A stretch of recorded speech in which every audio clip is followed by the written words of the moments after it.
Hi everybody, I'm Tammy Skomoroski and I'm here with the Best Life Network.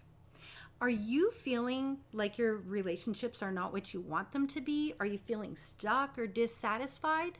Well, come and journey with us because we want to help you look at what are the relationships that you have with others and with yourself. And Dorothy and the Wizard of Oz is an awesome example. She met her foes along the road, like that Wicked Witch of the West and her flying monkeys who tried to take her off course. But she also met her friends along the road.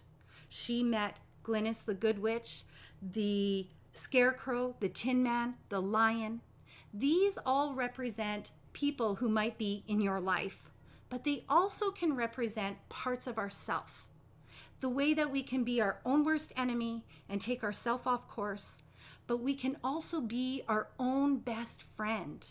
So we want to help you to recognize that you do have the know-how, the heart, and the courage to create the life that you deserve.